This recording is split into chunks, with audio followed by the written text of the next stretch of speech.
Selamat pagi Bapak, selamat pagi teman-teman semuanya. Di sini kami dari kelompok 5T PKB akan mempresentasikan hasil praktikum kami modul 3 unit operasi proses dengan judul ekstraksi padat cair. Nah, sebelum masuk ke pembahasan hasil praktikum, alangkah baiknya kami memperkenalkan diri kami terlebih dahulu. Perkenalkan, nama saya Angela Sarina Raini Purba. Di sini saya ditemani dengan 3 orang teman saya, yaitu Pankrasius Dwi Surya Samaloisa, Grace Jaslyn Patricia, dan Anugrah Valencis. Oke, langsung saja kita masuk ke pembahasan yang pertama, yaitu abstrak. Ekstraksi merupakan metode yang dilakukan untuk memisahkan komponen yang terdapat di dalam suatu campuran. Salah satu metode ekstraksi yang digunakan adalah ekstraksi padat cair. Tujuan dari ekstraksi padat cair ini adalah untuk menentukan efisiensi pemisahan antara kokaren dan countercurrent. Hasil percobaan kokaren menunjukkan efisiensi jumlah pelarut 120 mili pada suhu 40 derajat Celcius dan 50 derajat Celcius adalah sebesar 11,71% dan 11,90%. Hasil percobaan kokaren menunjukkan nilai efisiensi jumlah pelarut 150 mili pada suhu 40 derajat Celcius dan 50 derajat Celcius adalah 14,89% dan 14,90%. Hasil percobaan countercurrent menunjukkan nilai efisiensi jumlah pelarut 150 mili pada suhu 40 derajat dan 50 derajat Celcius adalah 14,00% dan 13,38%. Lalu materi yang kedua itu adalah pendahuluan. Di sini ada 2 yang akan dibahas, yaitu latar belakang dan tujuan percobaan. Latar belakang dilakukannya percobaan ini adalah metode pemisahan merupakan aspek penting dalam bidang kimia karena kebanyakan materi yang terdapat di dalam berupa campuran. Ekstraksi merupakan suatu proses pemisahan dari bahan padat maupun cair dengan bantuan suatu pelarut. Ekstraksi padat cair merupakan ekstraksi yang menggunakan pelarut berbentuk cair untuk mengekstrak zat terlarut yang terkandung dalam padatan organik. Lalu tujuan percobaan itu ada 2. Yang pertama, untuk menentukan waktu kesetimbangan, dan yang kedua, membandingkan efisiensi tahap ekstraksi antara kokaren dan countercurrent. Selanjutnya, tinjauan pustaka. Yang pertama akan membahas tentang ekstraksi.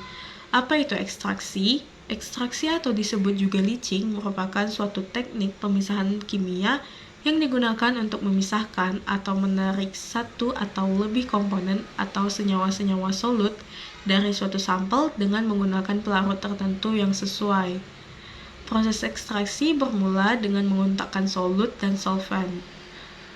Menurut Leba 2017, kondisi ekstraksi yang optimal dapat dicapai dengan memperhatikan hal-hal sebagai berikut. Yang pertama, kemampuan atau daya larut solut dalam pelarut harus tinggi. Yang kedua, pelarut yang digunakan harus selektif. Dan yang ketiga, konsentrasi solut dalam sampel harus cukup tinggi. Nah, selanjutnya kita akan membahas mengenai prinsip kerja ekstraksi. Ekstraksi dapat dilakukan dengan sistem batch, semi-batch, atau continuous. Kelarutan pada proses ekstraksi dapat ditingkatkan dengan menaikkan suhu. Sistem aliran dalam proses ekstraksi dapat dilakukan dengan co-current, counter-current, dan cross-current. Lalu, yang ketiga kita akan membahas mekanisme ekstraksi padat cair. Nah, mekanisme ekstraksi padat cair ini dimulai dengan absorpsi pelarut oleh permukaan sampel, diikuti difusi pelarut ke dalam sampel, dan pelarutan analit oleh pelarut. Selanjutnya terjadi difusi analit pelarut ke permukaan sampel dan desorpsi analit pelarut dari permukaan sampel ke dalam pelarut. Lalu kita akan membahas faktor-faktor yang mempengaruhi ekstraksi. Menurut Melanie dan kawan-kawan, 2021 ada 4 faktor yang harus diperhatikan dalam proses leaching. Yang pertama adalah pengadukan. Dengan adanya pengadukan, maka difusi akan bertambah dan berpindah material dari permukaan partikel ke dalam larutan, bertambah cepat yang akan mencegah terjadinya pengendapan. Lalu yang kedua ada temperatur. Umumnya, kelarutan suatu solut yang diekstraksi akan bertambah dengan bertambah tingginya temperatur. Demikian juga akan menambah besar difusi, jadi secara keseluruhan akan menambah kecepatan ekstraksi. Namun, demikian, di pihak lain harus diperhatikan apakah dengan temperatur tinggi tidak akan merusak material yang diproses. Lalu yang ketiga ada ukuran partikel. Ukuran partikel yang lebih kecil akan memperbesar luas permukaan kontak antara partikel dengan liquid. Akibatnya akan memperbesar perpindahan massa yang akan memperkecil jarak difusi. Tetapi partikel yang sangat halus akan membuat tidak efektif bila sirkulasi proses tidak dijalankan sehingga mempersulit drainase solid residu. Yang keempat ada pelarut. Larutan yang dipilih harus cukup baik, di mana tidak akan merusak konstituen atau solut yang diharapkan. Di samping itu juga tidak boleh pelarut dengan viskositas tinggi atau kental agar sirkulasi bebas dapat terjadi. Umumnya pada awal ekstraksi, pelarut dalam keadaan murni, tetapi setelah beberapa lama konsentrasi solut di dalamnya akan bertambah besar, akibatnya kecepatan ekstraksi akan menurun. Pertama, karena gradien konsentrasi akan berkurang, dan kedua karena larutan bertambah pekat. Nah, untuk materi selanjutnya akan dijelaskan oleh rekan saya. Selanjutnya, ekstraksi pada cair. Ekstraksi pada cair merupakan proses pemisahan berdasarkan perbedaan kemampuan melarutnya komponen-komponen yang ada di dalam campuran. Secara garis besar, ekstraksi dibedakan menjadi dua macam, yaitu ekstraksi pada cair dan ekstraksi cair-cair. Selanjutnya ialah pelarut. Dalam praktikum ini, pelarut yang digunakan ialah H2O atau air. Pelarut merupakan salah satu faktor yang menentukan keberhasilan dalam suatu proses ekstraksi. Pelarut sering disebut dengan sebutan solvent, yang merupakan cairan fluida cair atau zat-zat yang memiliki fasa cair yang dapat melarutkan benda padat, cair, dan gas sehingga menghasilkan sebuah larutan. Namun, tidak semua zat cair dapat dijadikan sebagai pelarut. Terdapat beberapa syarat yang perlu diperhatikan dalam pemilihan pelarut. Selanjutnya adalah asam klorida. Asam klorida merupakan asam monoprotik yang paling sulit menjalani reaksi redoks. Asam klorida juga merupakan asam kuat yang paling tidak berbahaya untuk ditangani dibandingkan dengan asam-asam lainnya seperti H2SO4. Walaupun asam ini mengandung ion klorida yang tidak reaktif dan tidak beracun, asam klorida dalam konsentrasi menengah cukup stabil untuk disimpan dan terus mempertahankan konsentrasinya. Selanjutnya adalah natrium karbonat. Natrium karbonat atau yang sering kita dengar dengan Na2CO3 adalah garam natrium netral dari asam karbonat yang bersifat higroskopis. Natrium karbonat merupakan salah satu bahan baku paling penting yang digunakan dalam industri kimia. Natrium karbonat murni pada umumnya berwarna putih, berupa bubuk, tanpa warna, dan dapat menyerap embun dari udara, mempunyai rasa yang pahit, dan dapat membentuk larutan alkali yang kuat. Selanjutnya ialah kalsium hidroksida. Kalsium hidroksida dengan rumus kimia CaOH 2 kali merupakan basa lemah yang dibandingkan dengan NaOH.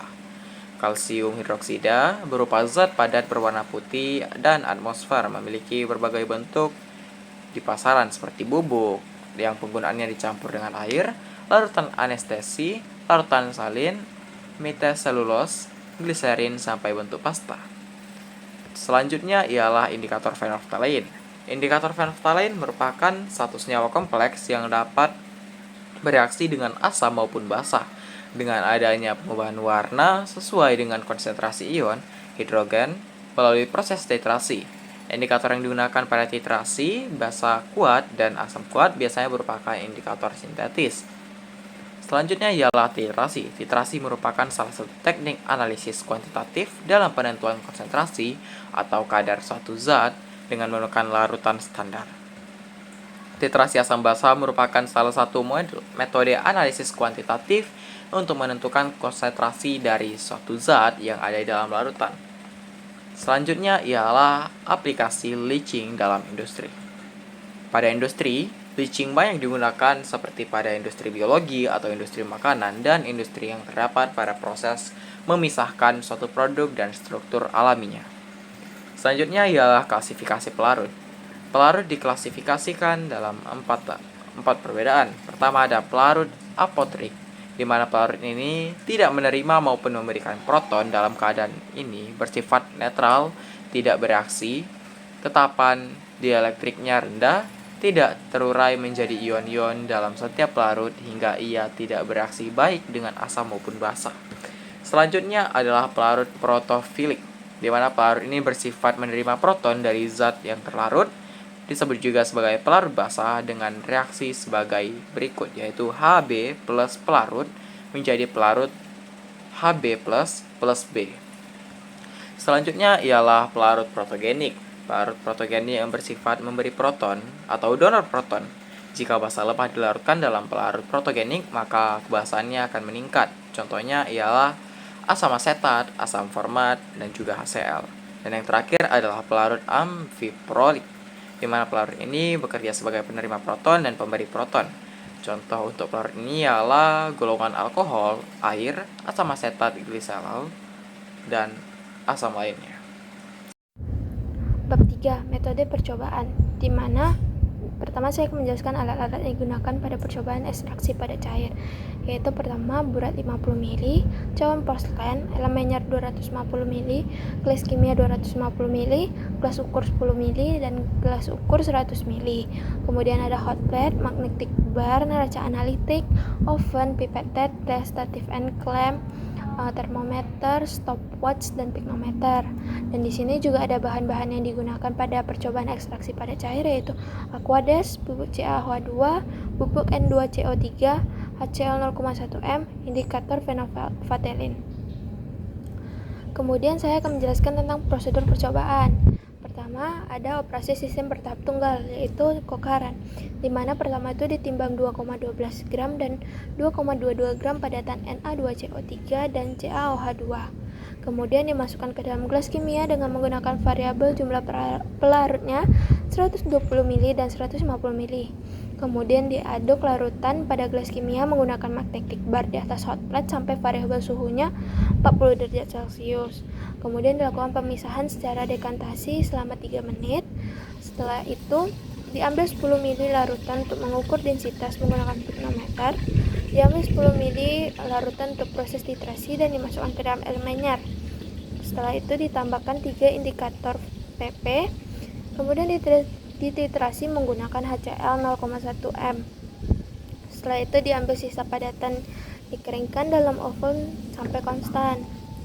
Yang kedua, operasi sistem bertahap banyak dengan aliran berlawanan atau counter current, di mana pertama ditimbang 2,12 gram dan 2,22 gram padatan Na2CO3 dan CaOH2 untuk gelas kimia sebanyak 3.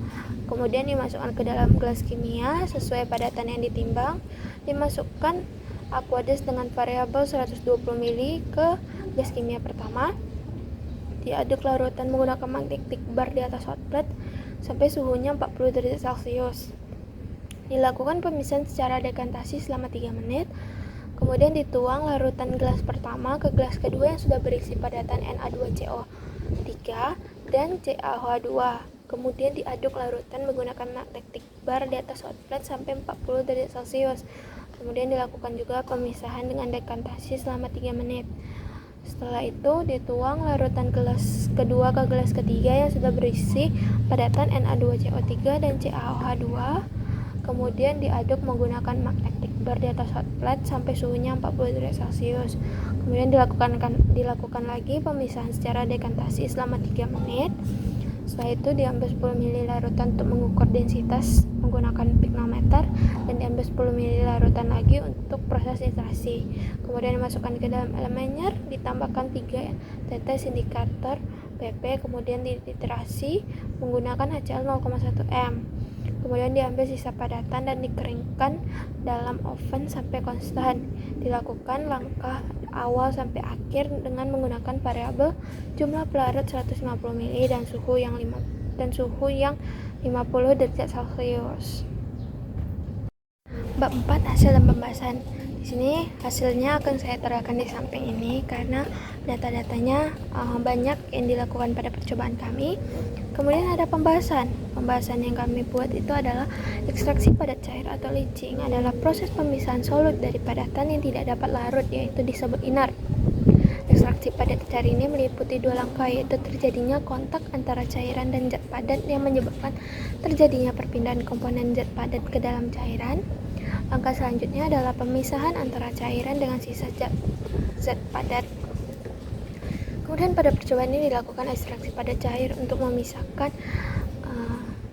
zat terlarut NaOH dan padatan yaitu CaCO3 dari reaksi antara Na2CO3 dan CaOH2 dengan menggunakan pelarut H2O. Percobaan ini dilakukan dengan dua metode, yaitu metode counter current di mana itu aliran berlawanan arah dan metode co-current yaitu aliran searah. Maksudnya aliran searah ini adalah pengkontakan antara padatan dan pelarut dilakukan sekaligus dan kemudian disusul dengan pemisahan larutan dari padatan sisa. NaOH dan CaOH2 dicampurkan dan diberi pelarut dengan variasi variabel 120 ml dan 150 ml H2O. Pengadukan dilakukan dengan magnetik setirak 300 rpm hingga campuran mencapai suhu 40 derajat Celcius dan 50 derajat Celcius. Waktu tingkatan yang dilakukan pada percobaan metode aliran searah ini dilakukan selama 3 menit, sedangkan yang dimaksud dengan aliran berlawanan arah adalah ekstraksi bertahap yang berawal dari tahap 1 hingga tahap 3 dengan aliran berlawanan arah. Subbab dari bab 4 ini ada pertama itu perbandingan konsentrasi NaOH, di mana NaOH yang terbentuk dari reaksi Na2CO3 dan CaOH2 dapat dipisahkan dengan dilakukan pemisahan dengan cara dekantasi, sehingga diperoleh filtrat dan padatan. Filtrat merupakan NaOH sedangkan padatan CaCO3.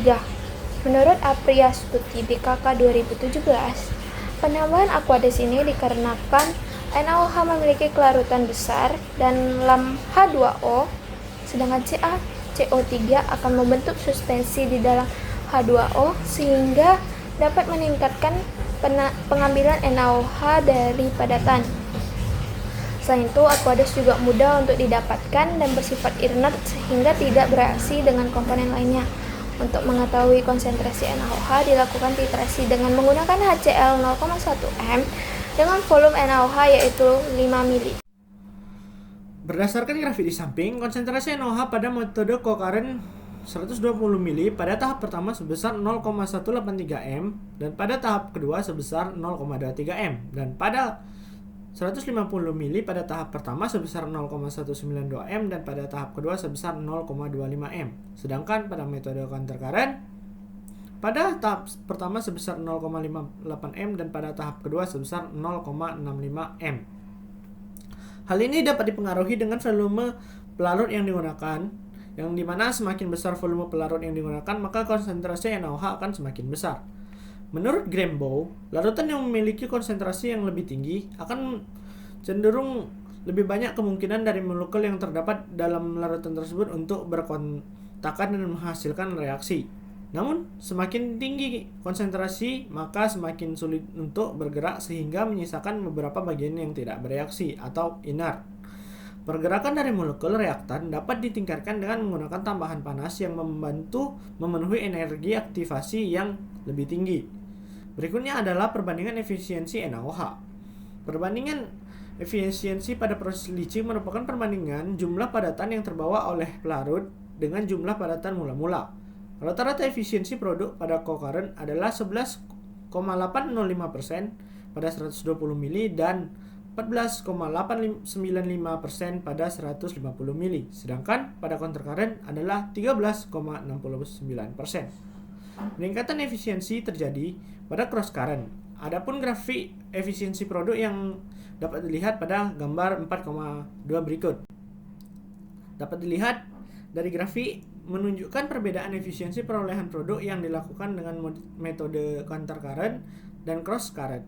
Pada percobaan yang telah dilakukan, dapat dilihat bahwa rata-rata efisiensi produk pada operasi cross current lebih besar dibandingkan dengan operasi counter current. Hal ini dapat dipengaruhi dengan volume pelarut yang digunakan, di mana semakin kecil volume pelarut yang digunakan, maka konsentrasi NaOH dan efisiensi yang didapatkan semakin besar. Namun, massa CaCO3 yang diperoleh semakin kecil. Hal ini dikarenakan konsentrasi NaOH dan efisiensi yang diperoleh berbanding terbalik dengan volume larutan. Dengan meningkatnya volume larutan yang diberikan, maka difusi perpindahan material NaOH akan semakin kecil, sehingga konsentrasi dan efisiensi yang diperoleh menjadi besar dan massa padatan yang didapat semakin kecil. Metode ekstraksi yang digunakan, baik secara counter current ataupun co-current, juga dapat mempengaruhi efisiensi ekstraksi. Pada umumnya, proses ekstraksi co-current lebih efektif untuk menghasilkan konsentrasi NaOH yang tinggi. Dalam proses ini, padatan dan cairan mengalir searah, sehingga konsentrasi NaOH yang dihasilkan dari setiap tahap ekstraksi akan semakin meningkat. Namun, efisiensi ekstraksi dapat menurun ketika padatan jenuh semakin meningkat, sehingga tidak lagi dapat menyerap NaOH dari cairan. Sementara itu, proses ekstraksi counter current dapat menghasilkan efisiensi ekstraksi yang lebih tinggi dibandingkan dengan co-current, karena padatan selalu terkena larutan yang memiliki konsentrasi NaOH yang semakin tinggi. Dalam proses ini, padatan dan cairan mengalir berlawanan arah sehingga ion logam dalam padatan dapat dengan lebih efektif terlepas ke dalam larutan NaOH. Selain itu, pada proses ekstraksi counter current, larutan NaOH yang selalu jenuh dapat digunakan kembali untuk tahap-tahap ekstraksi selanjutnya, sehingga dapat meningkatkan efisiensi penggunaan bahan kimia. Efisiensi ekstraksi CaOH2 dan Na2CO3 yang juga dapat dipengaruhi oleh variasi rasio mol antara CaOH2 kali dan Na2CO3.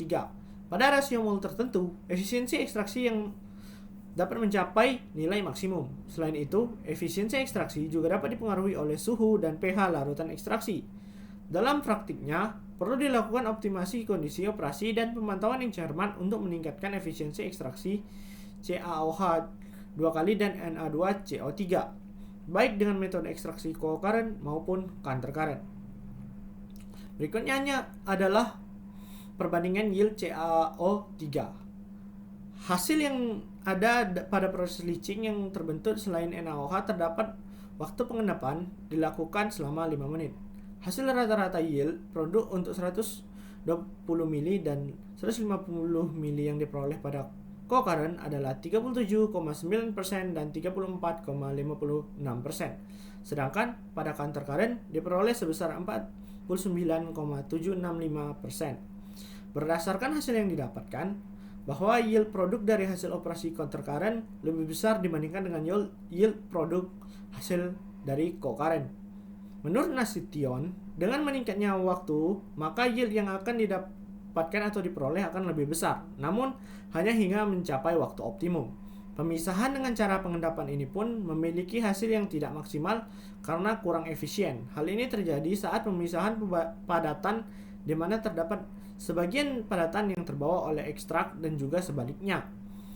Sebagian ekstrak juga ada yang tertinggal bersama dengan endapan padatan CaCO3. Padatan yang diperoleh dari pemisahan dengan cara dekantasi dapat dilihat pada grafik perbandingan yield CaCO3. Kesimpulan yang dapat kami ambil dari praktikum ini adalah dari hasil percobaan yang dilakukan dalam menentukan waktu kesetimbangan didapatkan waktu kesetimbangannya selama 3 menit dan efisiensi yang diperoleh dari percobaan co-current pada 120 mili adalah 11,805%, pada 150 mili sebesar 14,895%, sedangkan untuk percobaan counter current rata-rata efisiensi dari kedua tahap tersebut adalah 13,69%. Saran yang dapat kami berikan pada praktikan yang ingin melakukan praktikum ini adalah praktikan diharapkan konsistensi dalam pemberian tetes indikator fenolftalein dan praktikan sebaiknya berhati-hati dalam memisahkan larutan ekstraksi dengan endapan agar perhitungan volume larutan ekstraksi dapat diukur dengan akurat. Berikut adalah referensi-referensi yang kami gunakan. Sekian video dari kami, terima kasih.